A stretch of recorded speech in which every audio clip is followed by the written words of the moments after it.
coming in a little hot, not necessarily too crazy, but crazy enough. And I know we all listen to music. Everybody has their own jams, slow jams or whatever the case may be. I came across something today that made me think. Y'all personal opinion, Justin, Mo, who do you think is the R&B GOAT, male R&B GOAT? Don't do this. Don't do this. I'm coming that way. You said now R&B GOAT or all time? Male R&B GOAT of all time. You're personal, because obviously this is subject opinion. It's all about opinions. So I just wanted to know, man. I wanted to be lighthearted. You know what I mean? We all love music. You know what I mean? So let me know. What do you think? I think we're gonna start with what? Justin? Hit us with it, man. Just random. Right. You can do an honorable mention as well. Just one or two honorable mentions. But yeah, I'd love to know what you think, bro. Let's go. All right. Mo Money gonna hate because I'm gonna steal his guy automatically. I'm glad I got to go first. Bobby Brown. It's Bobby Brown. That's it. Yo, Justin, I'm so proud of you, dog. It's Bobby Brown. What? That's it. It's Steve, Bobby Brown. Right now. He's hot right now. It's Bobby Brown. It's Bobby Brown. I'm about to put it into perspective for you. The career of Bobby Brown from the hood in Boston. All right. Right before the crack era started. Was in New Edition. Was not the lead singer. Was not getting the shine he felt he deserved. But when he did sing, he was crushing those tracks. Wasn't he Mr. Telephone Man lead? Yeah. All right. Yes, it was. Okay, so I already could just rest my case with New Edition right there. We just pushed that to the side. Then we all know how he left. He spun around, threw the mic in the air, took the show over. Ladies went crazy for him. Next thing you know, this man is everywhere. And I was a young dude. I remember being 4, 5, 6, and Bobby Brown everywhere. My heart belongs to Aroni. She's my only love. Come on now. Yeah, come on now. I remember, I'll never forget my grandmother and mother being like, that's a funny looking boy, but he sure can't sing. They wasn't hating on the skills on him. They just thought he was funny looking. I mean, everybody didn't find him attractive, but you couldn't deny the talent. His energy was, ladies were screaming. I remember doing push-ups one time. It was maybe 5, 6. My brother's like, you're not doing push-ups right. Who you think you're, Bobby Brown? You're doing rock with me push-ups. I had the stroke as a young boy. FYI. You were doing the right push-ups. You were doing the right push-ups. And Justin, just to segue into what you were saying about that, Bobby Brown was the first R&B guy, music guy to get arrested for being on stage doing the grinds. For everybody to this day. Public indecency. He was getting arrested. They would tell him not to do his songs. He was always in the news. He had the ladies. He dropped the 8-ball on stage that time. He picked it up. That's legendary shit, bro. He said it wasn't an 8-ball. He said it wasn't 8-ball. We know it's Bobby Brown, bro. Then, he rocked the 80s, killed it completely. And then when you didn't think he could do no more, next thing you know, he pulls Whitney Houston. And she was America's sweetheart. It's true. They were mad at him. Mad. Why would she be with him? I don't understand. She's such a sweet girl. Whitney Houston from Newark. Newark is the hood. Whitney Houston could just sing good. Just because you can sing good, don't mean you're preppy and prissy like they want you to be in the media. She loved everything that man had to offer. Justin. And he had the tracks in the 92. Oh, Ghostbusters. Come on. How'd I forget Ghostbusters? Can't hate on the track. Come on. That's my track. That's one of my favorites. If not my favorite from him. He has some great tracks, but that might be my favorite from him. He got the Ghostbusters. Now we in control. Bunch of children. Yo, the man. That's all I can say. I got the Bobby Brown shirt from when I seen New Edition a few years ago at the Prudential Center in Newark. I mean, when Bobby Brown came up, you would have think I was his background dancer. I knew every dance like it was 1988 all over again. I was in the middle of the aisle rocking, and people was like, "Oh shit!" Yeah, I mean, Bobby Brown's the man. Even the ladies that again, 30 years from the prime. He's in the crowd. He ain't the same body. He get a little out of breath, but he out there, and they say, he said, ladies, how's it going? They go crazy. They was going crazier for him than the entire group. And when I seen that, I was like, that's why the man had to leave. These ladies came to see him. They ain't came to see Robbie, Bobby, and Ricky, and Johnny, because Johnny was at the show. But the point is, they didn't come to see all of them. They came to see Bobby Brown. It was not a game. And come Charlie see you open for him. Yeah, it was. Yeah, they came to see Bobby Brown. Jodeci opened for them. And Bobby Brown was the headliner. He was the headliner.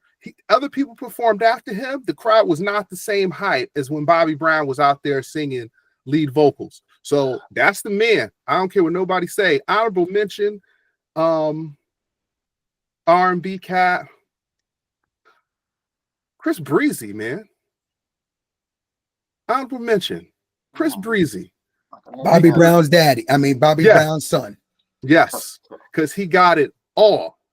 He got this voice. He can dance his ass off. He got the controversy behind him. Like most people don't remember Bobby Brown was doing the same shit as Chris Breezy. He just didn't get the domestic charge.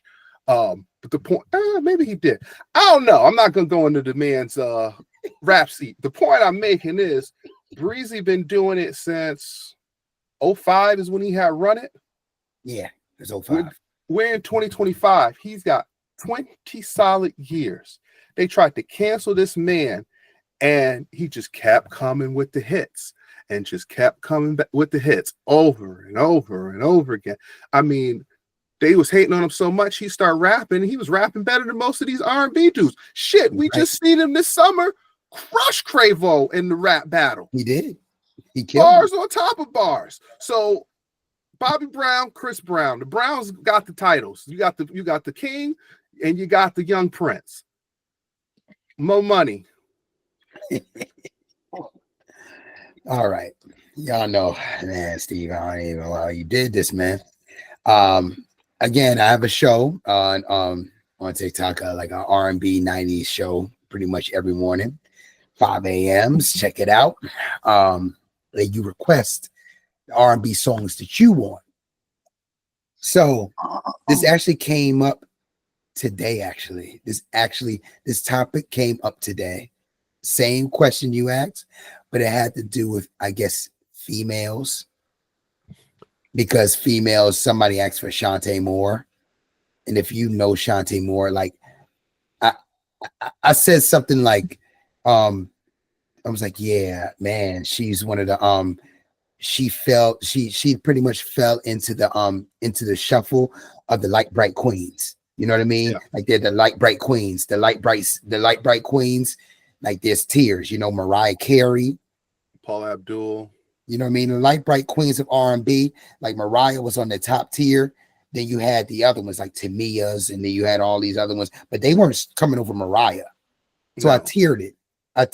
So the top three, I gave them top three. I had to do it.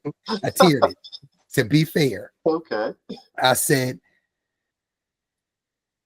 holding number one for the light bright queens of R&B, Mariah Carey.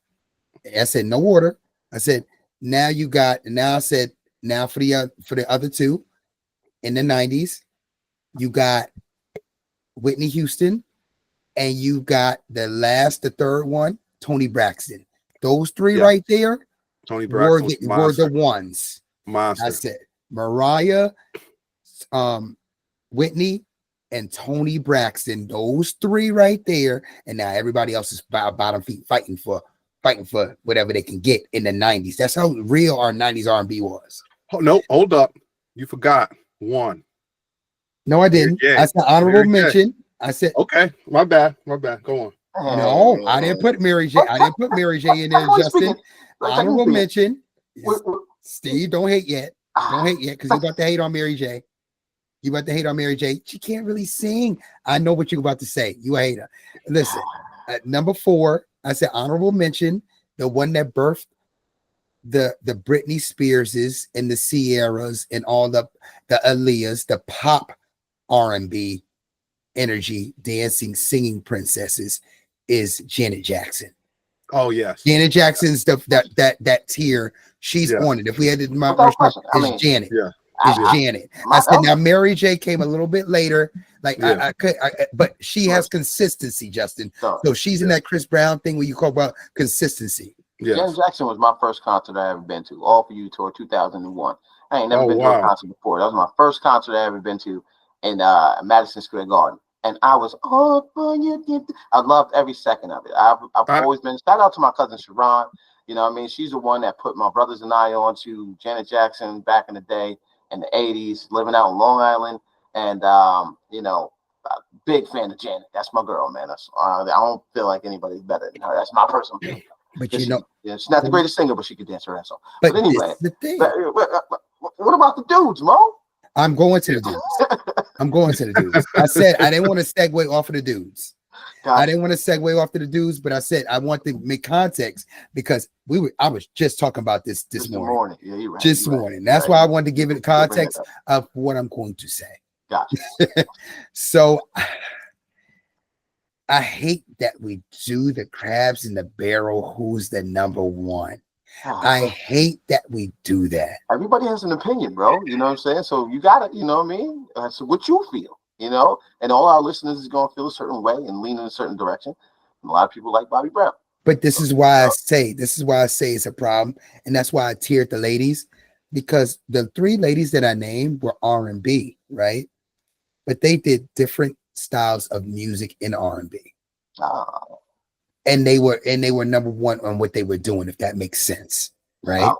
That's a solid statement. So that's why I said I kind of hate when we just say who's the number one and everybody else is below them. It's like, nah, it's like we gotta do a Mount Rushmore because it's like we gotta tier them because it's not right to do that. Now I'm with Justin. It's gotta be Bobby for R&B. It's because we, just like you said, Steve, and I'm happy you said this before I gave my answer. You said the first concert you were went to is the All For You concert, Janet Jackson, right? And all the songs and stuff she was doing. And we remember her from 86, 87, 88, right? Yes. That's the Pleasure Principle was serious. Pleasure Principle alone. That album cover to cover. Yes. I was telling the ladies, I said, you know, one of my favorite Janet Jackson songs is Let's Wait a While. I was just gonna say that. Beautiful. Yo, it's so beautiful. But the reason why I'm bringing this up, against, but it's a great song. So the reason why I bring it back to the ladies and bring it back to that is because just like Janet Jackson, Bobby Brown was in that 80s. That was their top 88 to 80, that 90s, 88 to like that 87 to 91. 90, I'd say 93 maybe. 93. That was the Bobby Brown. That was the Bobby Brown era. That was the R&B bad boy era. That energy, that dancing, that movement, humping around. Yes, what? and it led into New Jack Swing. It led into New Jack Swing era. Like they were the leaders of that. They were that R&B dancing, moving, but they sung about love songs at the same time. But they got nasty with it. They were the nasties. Those two were the nasties. Yeah. Like Janet and Bobby were the nasties with it. You know what I mean? So that was the era before I can bring up honorable mention. Cisco. I'm not going to say Cisco. I'm going to say R. Kelly. Tracks though. Oh, yeah, I'm going to say Kells. I'm with you. I'm going to say Kells. You don't got to like with Kells. You don't. You got to separate Robert. Don't you hate? You got to separate Robert. I'm at it. From the music.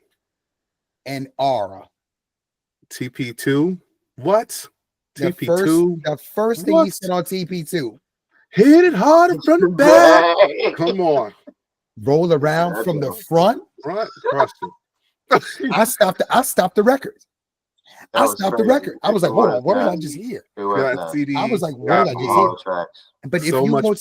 But if you go to before that, if you go to Public Announcement, that R. Kelly Public Announcement album, that first one when he came out, dude, Slow Dance.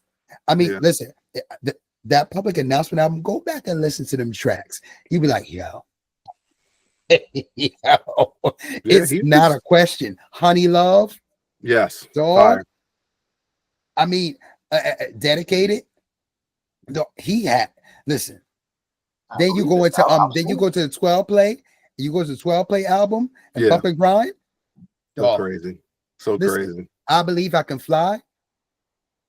Listen, he wrote I Wish. He wrote I Wish. He wrote Michael Jackson's. He wrote Michael Jackson's You Are Not Alone in 9 to 11 minutes. What? I didn't know that. Yes, Justin. See, this is what you're gonna understand. It's not just about that. You know, Half on a Baby, that song Half on a Baby. Yes. That he did in the 90s. He actually wrote that for Bobby Brown, and Bobby Brown declined it. But my point is, Bobby Brown is the one. He's that. It's early enough for me to say it's Bobby, hands down, and then it stemmed from R. Kelly.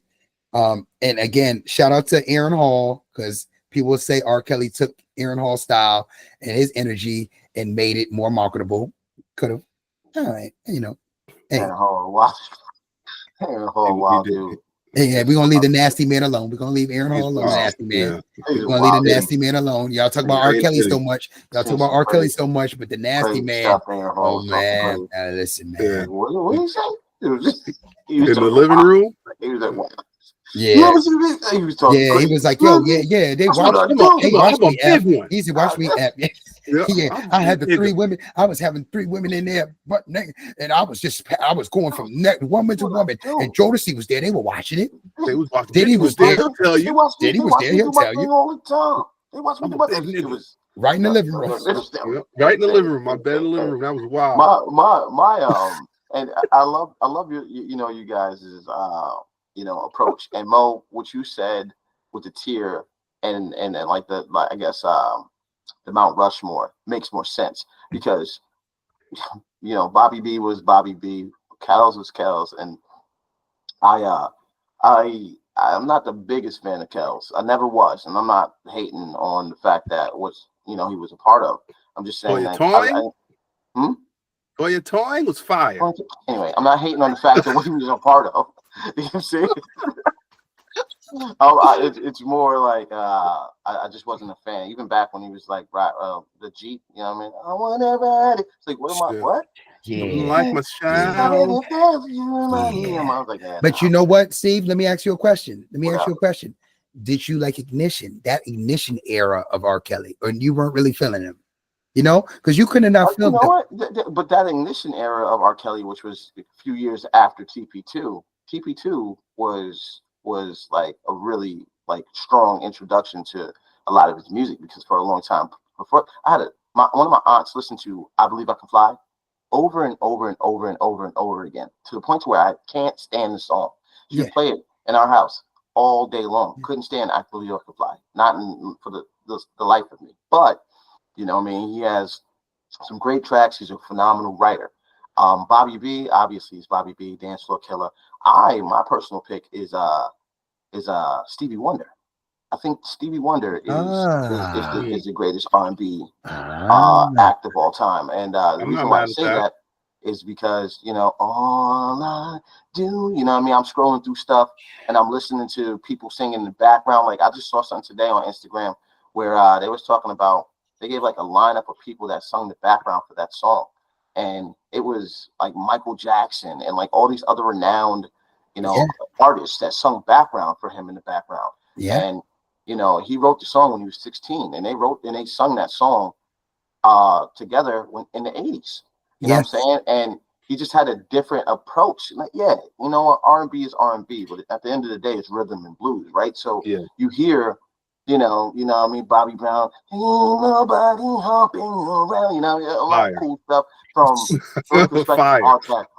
No, you're getting bored. He went crazy. Ain't on the cocaine jaw all you want. He killed that chorus. Only needs the stage, dog. Yeah, he went crazy. He went crazy. But the dance on the phone, fire. But I think for generational, dude started in the 60s, and not to mention,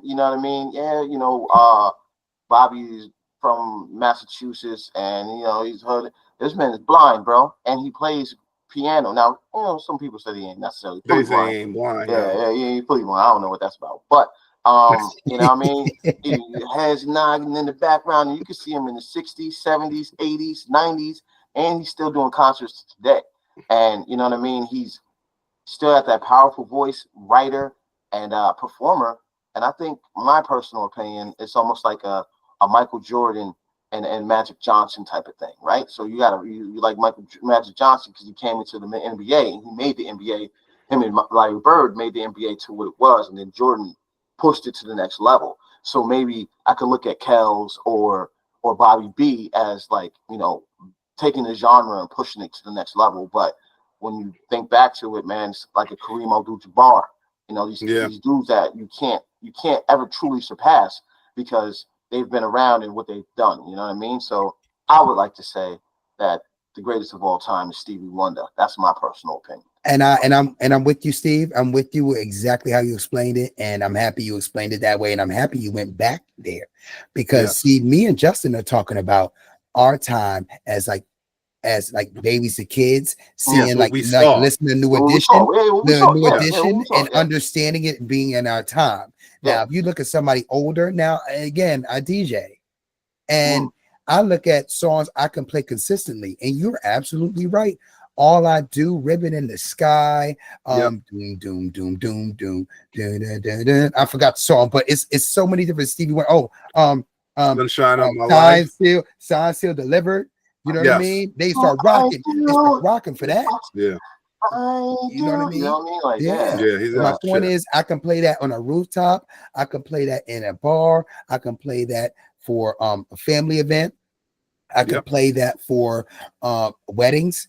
It's timeless music, right? Very. Stevie Wonder's always going to be there, but you know what's still going to be there as well?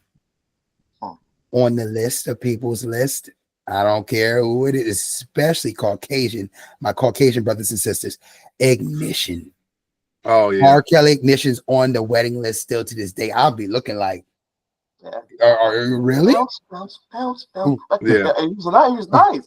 You know, the way he wrote the beat, ignition, hot and fresh out the kitchen, mama rolling that body. He was nice. He was killing it. Now my point is, so when we tier it, so if we had to tier it, Steve, I would go Stevie Wonder, I would go Bobby. Michael's just king of everything. I'm not putting him in just R&B. He's everything. I can't do Michael and James Brown. You can't put in. I can't. Michael and James Brown are in upper echelon of music. I love Michael Jackson, guys. I love Michael Jackson. Logan is a big fan. You know what I'm saying? And my older brother, whole family, crazy. But I feel like only certain albums that he came out with can be. That's why I'm saying. And that genre. That's why I'm not doing that. He did not just go surely R&B. You're right. That's why he was the king of pop. He's the king of pop. So we can go there. Yeah, I think popular music is it's not a genre. It's just not a genre way to categorize everything. I'm sorry, man. It's like he's king of pop. It's like, nah, bro. The man's a rhythm and blues singer, but he's also able to cross over into the rock. But in the same sense, it's like it's almost like what's his name too? What's his name? Lionel Richie. Lionel Richie, you can't describe in everything like that. Lionel Richie's all over the place. He wasn't in a box. But if I have to do it, I would have to go Stevie. I would have to go Bobby. I would have to go Aura. And I know people are gonna say Chris Brown. I'm gonna go Usher. Oh yeah, Usher's my. I'm gonna go Usher. And I'm gonna go Usher, and then I'm gonna go honorable mention Chris Brown because he's the younger one. Yes. Like that's the reason why. But if I had to do it in the tiers of that, that's my tier picks. But I know everybody's different, but there's a reason why, because the levels of eras.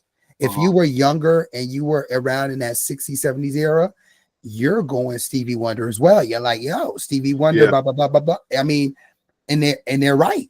They're not wrong. And we're not necessarily prisoners of the moment. I feel like we were one of those generations that were able to like experience it all because our parents and all those people actually like introduced that music to us, right? So when you say timeless, it's like when we hear that Stevie Wonder, when we hear that Michael Jackson, when we hear that, you know what I mean, all that good stuff, it's just passed down through, you know, generation to generation. It's now the generation behind us might not hear it as often. You know what I mean? And that's why Chris Brown is unfathomable as far as when it comes to like R&B, dance, sing, play basketball, because who everything. from his era is still around? Like who started with Chris Brown is still singing. It's not still no. But listen, y'all, Steve, JT, I'm gonna tell y'all this. I'm gonna tell you something about Chris Brown. Justin, you right about Chris Brown on that list, because to this day, my mom, one of her favorite songs is that Sensational song by Chris Brown, where he switched to the Afro beats energy. I mean, I played that as a cool down for my spin class not too long ago, and older Caucasian ladies were coming up to me. It was like, Mo, who is that? Who is this right now? I got to get this song today. And it's Chris Brown. But so that's the thing. So this is the thing. Consistency matters, fellas. Yeah. Consistency matters. He kept making so many hits. People forgot why they didn't like him. And this is why people can message Justin. They can destroy our argument with Bobby Brown, is because they'll say he wasn't consistent enough.